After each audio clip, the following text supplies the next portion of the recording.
The day my parents told me my college fund was gone, they didn't apologize. They didn't even hesitate. My dad just looked at me and said, "Your sister needed it more." 18 years of savings. Every birthday check. Every promise about equal futures. Transferred. Without telling me. And here's the part that hurt the most. They weren't ashamed. They were confident they made the right decision. Because, in their eyes, she was the investment. And I was the backup plan. But what they didn't know that night was that I would never ask them for anything again. And one day, I'd own the only thing they truly cared about. Their house. And they wouldn't see it coming. The day my college fund disappeared, the kitchen was silent. Not the kind of silence that comforts. The kind that suffocates. I leaned against the cold marble counter, my hands gripping the edge, listening to my father's calm, deliberate words. "Your sister needed it more," he said. 18 years of birthday money, tax returns, every promise about equal futures, vanished in one sentence. I stared at him, disbelief slowly settling into my chest like a weight I couldn't lift. I wanted to scream. I wanted to cry. I wanted to throw something, anything, to feel alive. But all I did was stare. My mother avoided my gaze. Dad's face held no guilt, just certainty. In that moment, I understood. They were confident in their decision. Hannah, the golden child, was the investment. I was the backup plan. That realization cut deeper than any theft could. It wasn't about money. It was about value. And their calculation told me clearly where I stood. I remembered growing up. Favoritism in our house wasn't loud. It whispered. Hannah got encouragement. I got expectations. If she cried over a failed test, tutors appeared. If I stumbled, I was told, "You'll manage." Every dinner conversation circled around her achievements, awards, trophies, scholarships. My successes were acknowledged, but never celebrated, never amplified. And yet I adapted. I became independent. I became invisible. I learned to survive without recognition, because that was my assigned role. At 10, they opened college fund accounts for both of us. Dad shook my hand. "This is for your future.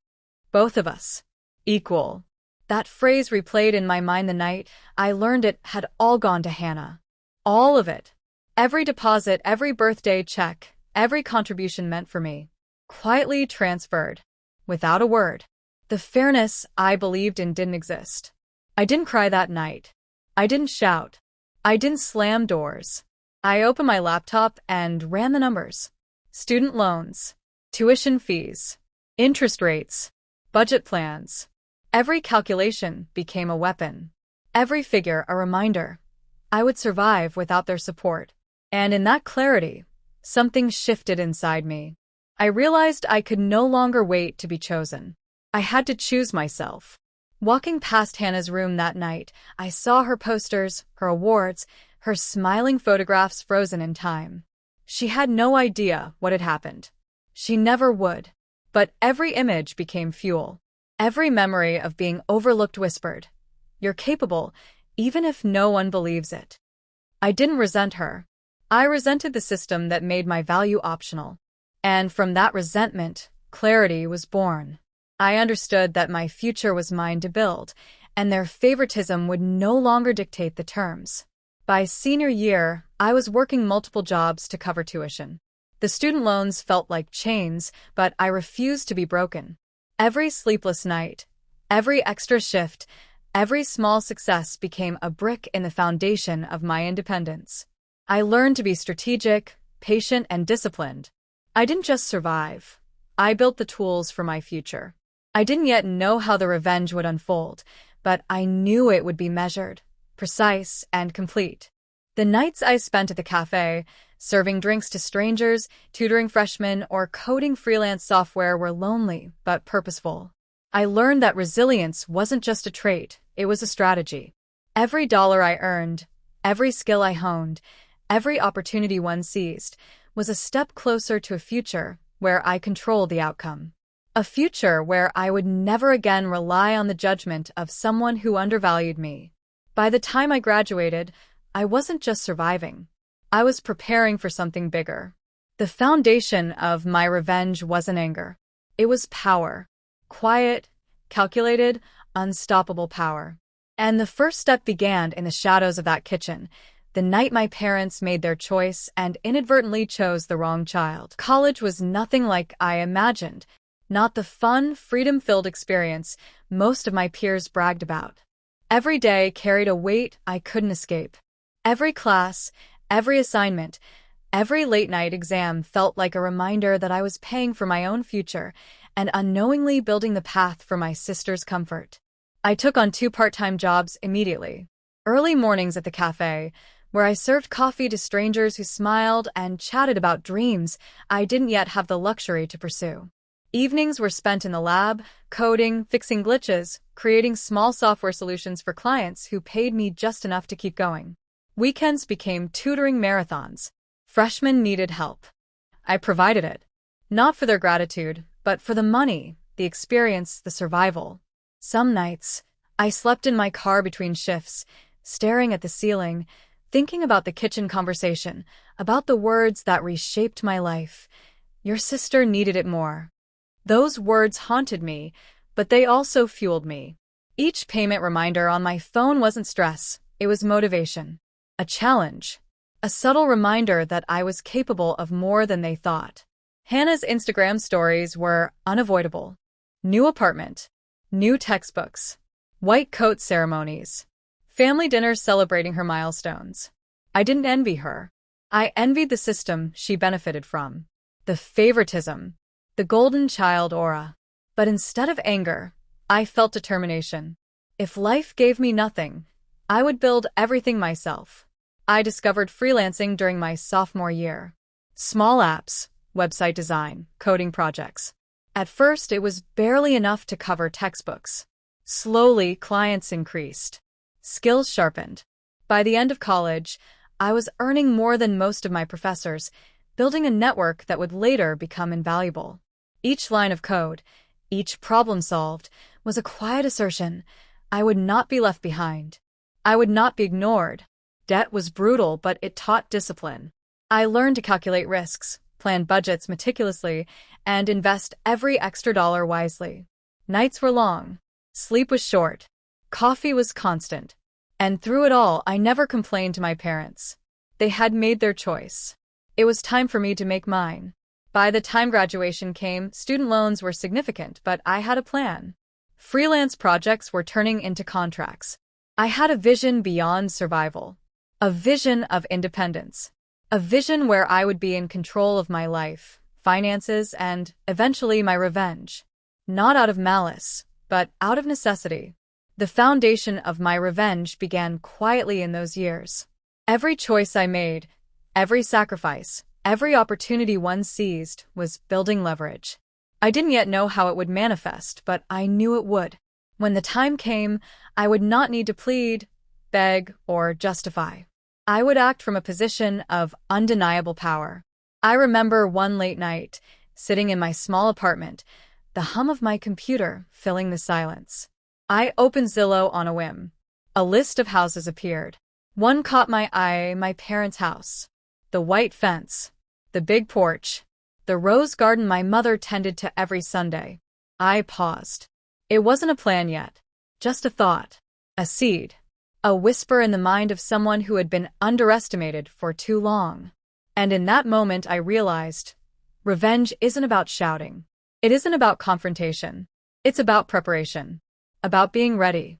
About becoming untouchable. And the seed of that realization, planted quietly in the solitude of my college struggles, would one day bloom into a reality they could never have predicted. By the end of session 2, I wasn't just surviving. I was becoming strategic, calculated, patient, building every skill, every dollar, every contact, every opportunity, all toward a single goal, ensuring that when the time came, I would never again be at the mercy of someone who undervalued me. By the time I graduated, the world outside college looked different. I wasn't just surviving anymore, I was building. Every late night spent coding, tutoring, freelancing, every sleepless morning at the cafe had transformed into skills, contacts, and confidence. I had learned how to turn chaos into structure, struggle into opportunity, and underestimation into leverage. I co-founded a small startup that created software for medical practices. Ironically, it was the same field that had benefited my sister so directly. The first few months were brutal. Long hours, Low pay. technical glitches that seemed unsolvable. But each small victory reminded me that I was no longer the child who had to manage without support. I was the one shaping outcomes now. By my mid-20s, the startup began gaining traction. A small clinic in the city contracted with us. Then a mid-sized hospital. Soon, investors started noticing. The numbers that once seemed unreachable, salary goals, bank account balances, financial independence, were suddenly within reach. Every dollar earned was a reminder. I could survive without them. And soon, I could thrive beyond them. Meanwhile, the family I once depended on began showing signs of vulnerability. Dad's small business was struggling. The economy shifted. Competitors grew stronger. Mom's rose garden was neglected. Hannah's visits became rare. She was busy with her demanding hospital schedule. Their safety net, the stability they had always flaunted, was beginning to unravel. And yet, I remained quiet, observant, patient. One afternoon, while scrolling online for real estate trends, I saw it, the listing for their house. The one with the white fence, the big porch, the garden my mother nurtured for decades. The description read, "Beloved family home, full of memories." I stared at it for minutes, feeling a strange combination of nostalgia, clarity, and purpose. This wasn't just a house. It was a symbol, their comfort, their pride, their security. And now it was an opportunity. I began researching, calculating, planning. I spoke with real estate agents. I evaluated financing strategies, LLC structures, anonymous purchase options.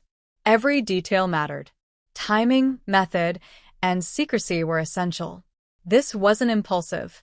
This was the culmination of every year I had invested in myself, the quiet, overlooked child who had been underestimated for 18 years. The thrill wasn't in revenge itself. It was in the strategy, the preparation, the knowledge that when the moment came, I would act with precision. And I would do so from a position of undeniable power. No confrontation, no begging, no pleading, just results. As my financial resources expanded, so did my confidence. I knew the risks. I calculated every variable. I understood the emotional weight this move would carry. And yet, the satisfaction wasn't in imagining their reaction. It was in knowing that I had built the capability to act decisively, to shift the balance of power without hesitation. By the time my startup was fully operational and profitable, the plan was clear. When the timing was right, I would buy the house, not to humiliate, not to punish, but to assert the truth. The child they underestimated was no longer dependent. The overlooked one now held the leverage. The quiet child had become unstoppable. And that's when I realized something profound. Real power isn't loud. It's patient, calculated, and undeniable. It doesn't need shouting or confrontation to be effective. When executed correctly, it speaks louder than any argument. And I had spent years learning exactly how to wield it. The morning I decided to act, everything felt surreal. The house had always been a symbol, a place of warmth, discipline, and subtle favoritism.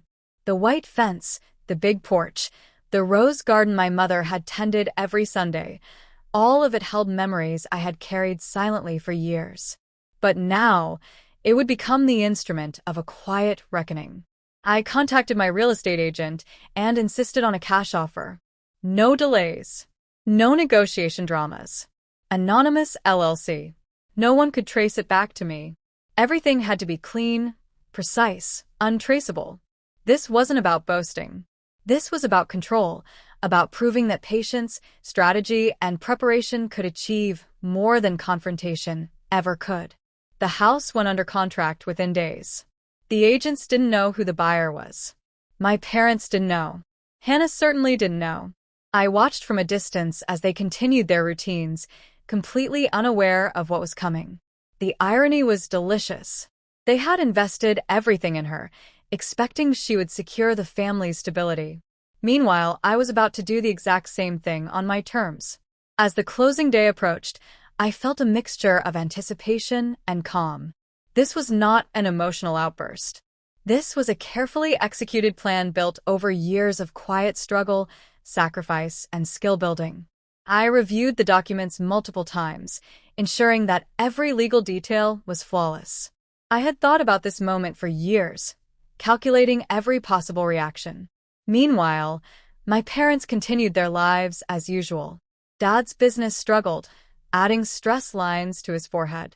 Mom seemed weary, her once pristine rose garden showing signs of neglect. Hannah visited only occasionally, posting photos of herself in hospital conferences, oblivious to the storm brewing silently under the surface. I observed quietly, learning their patterns, noting every weakness. Every detail mattered. Finally, the transfer day came. The closing went smoothly. The title was under my name. I was officially the owner of the house that had witnessed 18 years of favoritism, neglect, and quiet betrayal. The weight of those years settled in my chest, not as anger, but as validation. This was not revenge for the sake of cruelty. It was justice, precision, and recognition of my own worth. The next day, I drove past the house.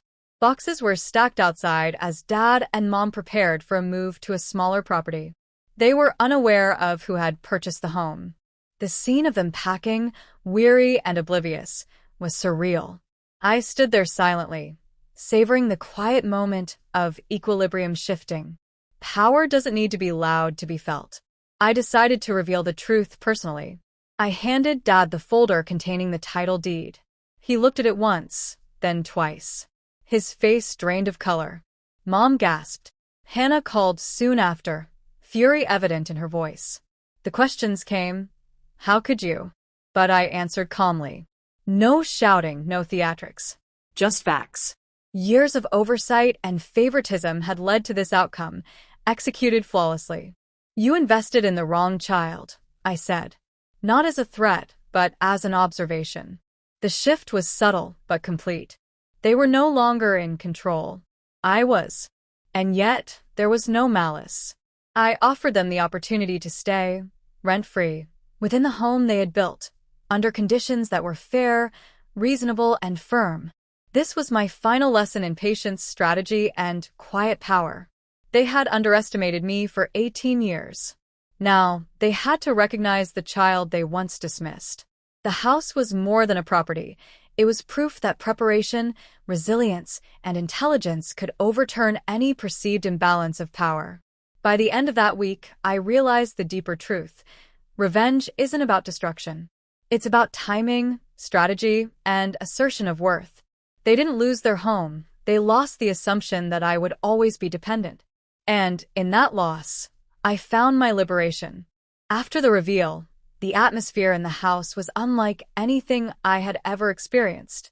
There was no yelling, no dramatic confrontation, just silence, heavy, reflective, and loaded with realization.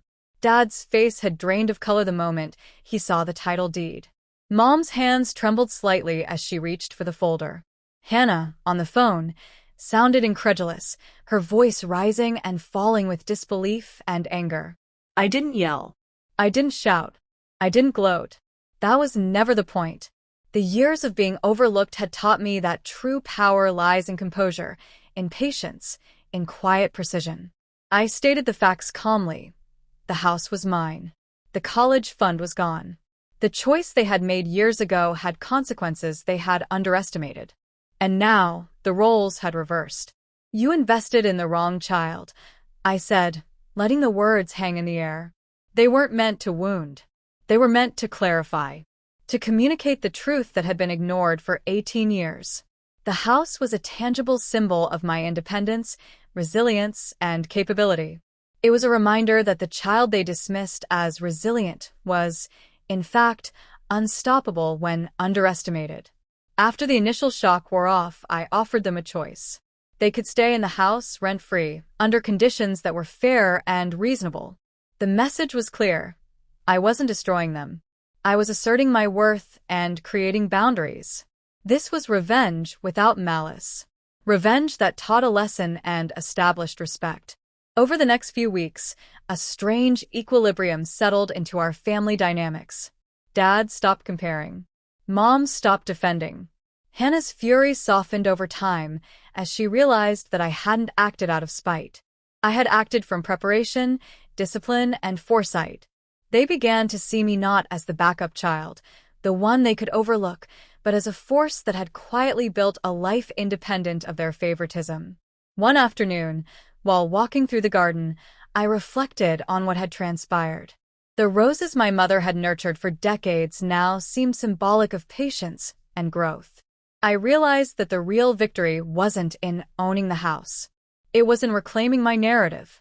For years, I had adapted to their hierarchy, their rules, their priorities. Now, I had created my own structure, my own power. Hannah eventually called me, her tone calmer, tinged with reluctant respect. "I didn't expect this," she admitted. And I replied simply, "You never underestimated yourself. Why should I?" That single line encapsulated everything. Strength comes from recognizing one's own worth, not waiting for validation.